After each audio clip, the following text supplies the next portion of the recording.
لابس نضارة سودا وبراند وسعرها معدي وعامل فيها رجل أعمال مهم وفاجئ المتابعين بأغرب خبر ممكن تسمعه، وهو إنه هيلف أوروبا حتة حتة وهيشارك في معارض عالمية. حمدي هيسيب تركيا ويسافر أوروبا وشمال آسيا. يا ترى إيه الحكاية وشغال إيه؟ وهل المعارض دي تبع الاستثمار في العقارات اللي قال عليه قبل كده؟ وهل انفصل هو ووفاء؟ كواليس كتير هنعرفها في الفيديو ده. الكل اتفاجئ بانفصال حمدي ووفاء، ولسه ما كملش على الخبر ده 24 ساعة وطلع حمدي وهو عامل فيها رجل أعمال، وقرر إنه يسافر أوروبا وشمال آسيا وهيشارك في معارض عالمية. كلامنا هنا عن شغلانة حمدي والمفاجأة اللي أعلنها لمتابعينه، وهي فكرة سفره خاصة بعد ما استقر وقال إنه خلاص هيقضي باقي عمره هو وعياله ومراته في تركيا. لكن اللي حصل ده قلب الموازين وغير الخطط عند حمدي ووفاء. فيا ترى إيه الحكاية؟ حمدي ووفاء في ورطة بعد ما ألغت متابعته، والكل لاحظ وانتشر أقاويل كتيرة إنهم انفصلوا وإنها سابت البيت وبقت عايشة في شقتها اللي في تركيا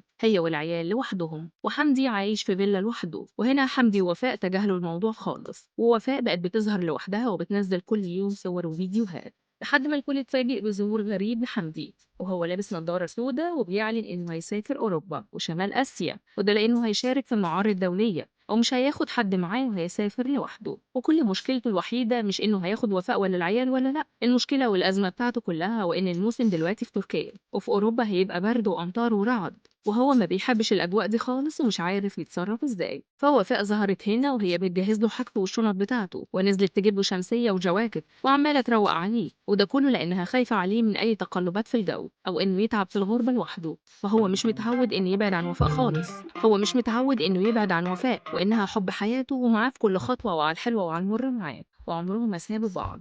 وبظهور وفاء في الفيديو بيأكد إن كل أخبار انفصالهم كذب، وإنها هي وهو ما حصلش بينهم أي انفصال، وإنهم عايشين في بيت واحد، وكل الحكاية إن حمدي مشغول بالسفرية وبيجهز ليها. ولما ناس كتير سألته هو شغلانته إيه أو هيسافر ليه، رد عليهم وقال لهم إنه شغال في كل حاجة ممكن تتخيلها، وقال على نفسه رجل أعمال وإنه شغال في الاستثمار والعقارات، وشكله مسافر أوروبا علشان يشارك في معارض تبع عقارات وشقق تركيا، وده بعد ظهوره مع شركة واتكلم فيها إزاي ياخدوا الإقامة وإزاي يشتروا عقارات في تركيا، وإنه أخد شقة سعرها معدي ال200,000 دولار، يعني معدي ال11 مليون، وكل ده علشان ياخد الإقامة، وإنه خلاص هيستقر في تركيا ومش هيرجع مصر تاني. فممكن تكون المعارض دي ليها علاقة بالاستثمار العقاري اللي قال عليه بإن هو ووفاء مشتركين في شقق وبيستثمروا فيها. لكن لغاية